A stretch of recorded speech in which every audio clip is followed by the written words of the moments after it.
आपको सुनकर अजीब लगा होगा कि हम ये क्या कह रहे हैं, पर जो खबर आपने देखा है, जिस हेडलाइन के साथ आप हमारे साथ कनेक्ट होने के लिए आए हैं, वो बिल्कुल सही है। आपको याद होगा कि इस देश के प्रधानमंत्री बनने के साथ ही मोदी जी ने क्या कहा था। मोदी जी ने साफ तौर पे कहा था कि वो ऐसे राज्य से आते हैं जहां व्यवसाय करते हैं और व्यवसायी हैं। इस देश को एक व्यवसायी की ज़रूरत है जो इसके अर्थव्यवस्था को मजबूत कर सके।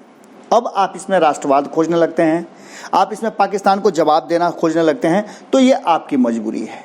इस देश को दो लोग चला रहे हैं। संविधान अपनी जगह पर है, पर इस देश को चलाने वाले दो बड़े धुरी हैं। एक है प्रधानमंत्री नरेंद्र मोदी, जो अपनी बातें रखकर देश के साथ सेंटीमेंट को जोड़ते हैं और देश के लोगों को समय समय पर आकर अपने मन की बात बताते हैं। और दूसरे इस देश को चलाने वाले शख्स हैं जिनका नाम है अमित शाह। पर अमित शाह को एक बड़ा झटका उन्हीं के बेटे ने दे दिया है। उनके राष्ट्रवाद को धज्जी उड़ा दिया है और ये बताया है कि उनके राष्ट्रवाद से ज़्यादा उनके लिए पैसा महत्वपूर्ण है और पैसे के लिए वो किसी के साथ, दुश्मनों के साथ भी कुछ कर सकते हैं। हालांकि ये कोई बड़ी बात नहीं है। एक तरफ जहां तीर और तलवार, तोपों के निशाने पर हमारा दुश्मन पाकिस्तान हमें रखता है और हम उसे रखते हैं, पर हमारे प्रधानमंत्री बिना किसी सूचना के जब उस देश में चले जाते हैं तो हम चुपचाप देखते हैं और उनके दल के लोग, उनके प्रशंसक, उनके समर्थक वाहवाही लुटते हैं कि देखिए किस तरह से 56 इंच, आप 5.6 मत समझिएगा, 56 इंच के सीने लेकर के कैसे पाकिस्तान के अंदर घुस जाते हैं। अब वो क्या करने घुसते हैं ये सबको पता है। सॉल देने घुसते हैं, मिठाइयाँ खाने घुसते हैं, जन्मदिन की बधाई देने घुसते हैं, पर प्रचार कैसे किया जाता है आप खुद समझ सकते हैं। अब एक स्थिति सामने आई है कि देश के जवानों का सर गाजर मूली की तरह चीन काट रहा है और चीनी सामानों को लेकर, चीन के साथ संबंधों को लेकर के देश भर में जहां माहौल गर्म है, वहीं टीम इंडिया जिसे कहते हैं आप, बीसीसीआई, क्रिकेट जगत की एक बड़ी जो संस्था है, उसने साफ तौर पे कह दिया है कि वो किसी भी परिस्थिति में चीन के साथ संबंध नहीं तोड़ सकते हैं। अब आप समझ सकते हैं कि देश किस तरह चलता है, कूटनीति किस तरह चलती है, कहने और करने में कितना फर्क है। आप राष्ट्रवाद की गोली चूसते रहें, उसका लेमन जूस बनाते रहें, पर सत्ता में बैठे लोगों की कहानी कुछ अलग होती है। लद्दाख में चीन के सैनिकों द्वारा भारतीय सैनिकों पर किए गए हमले की देश भर में आलोचना हो रही है। लोगों ने अब चीन का विरोध करना शुरू हो गया है। आपने देखा होगा कि सड़कों पे लोग आ रहे हैं और चीनी सामान का जम करके विरोध हो रहा है, त्याग करने की बात की जा रही है, व्यापारिक संबंध समाप्त करने की बात की जा रही है। वहीं confederation of all India traders CAT ने चीन को सबक सिखाने की तैयारी भी कर ली है। लेकिन इस बीच भारतीय क्रिकेट कंट्रोल बोर्ड बीसीसीआई ने साफ कर दिया है कि वो आईपीएल के प्रायोजक से वीवो को नहीं निकालेगा, करार खत्म नहीं करेगा। अब आपको बता दें कि इसके पीछे कारण क्या है। आपको पता है कि अमित शाह के पुत्र का इस पर बहुत बड़ा दबदबा है। यहाँ तक कि बीसीसीआई के अध्यक्ष भी उनके सामने हाथ जोड़कर खड़े होते हैं। आपने सौरभ गांगुली को देखा होगा किस तरह से उनके सामने हाथ पैर बांधकर खड़े नजर आते हैं।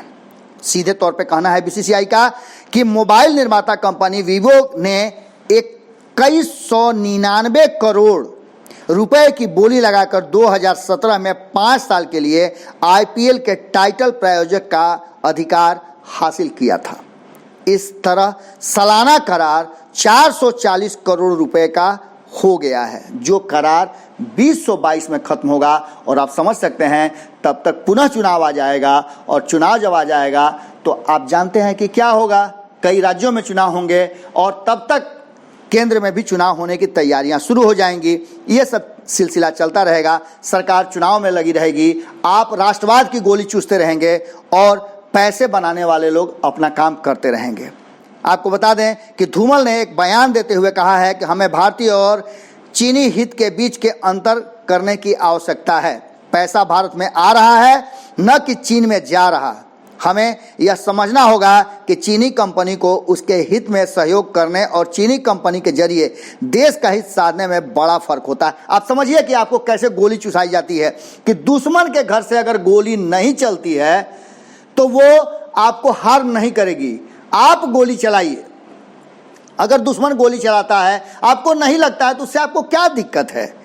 पैसे का खेल इतना बड़ा हो गया है, हम इतने ज़्यादा याचक हो गए हैं कि हम अपने दुश्मनों के घर से आने वाले हर गिफ्ट को स्वीकार करने के लिए तैयार बैठे हुए हैं। ये बोलियां, ये बातें आप समझ सकते हैं कि यूं ही नहीं हो रही हैं, इसके पीछे बहुत बड़ा कारण है।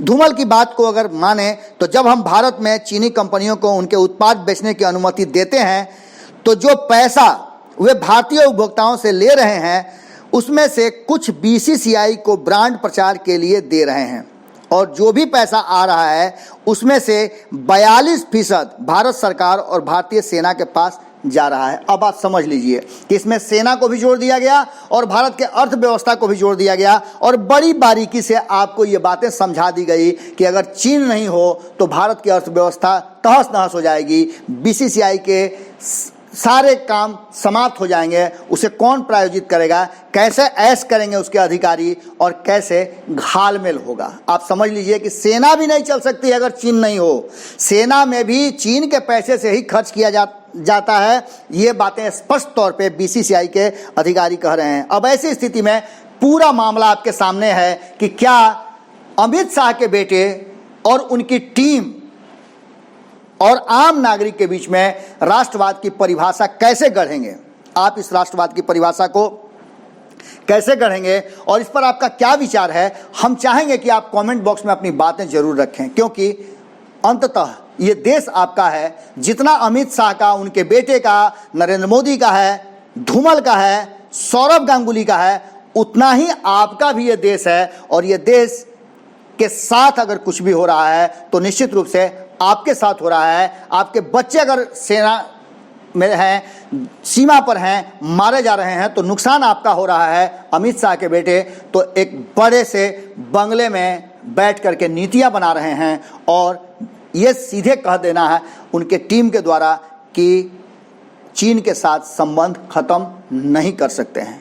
आप निकलिए घर से बाहर, आप चीनी सामानों को जलाइए, अपने घर का नुकसान कीजिए, पर अमित शाह ऐसा नहीं करने वाले हैं, क्योंकि प्रधानमंत्री नरेंद्र मोदी और अमित शाह सीधे तौर पे कहते हैं कि वो एक व्यवसायी हैं और हर नज़रिए से वो व्यवसाय देखते हैं। सब कुछ बाद में है, पहले व्यवसाय है।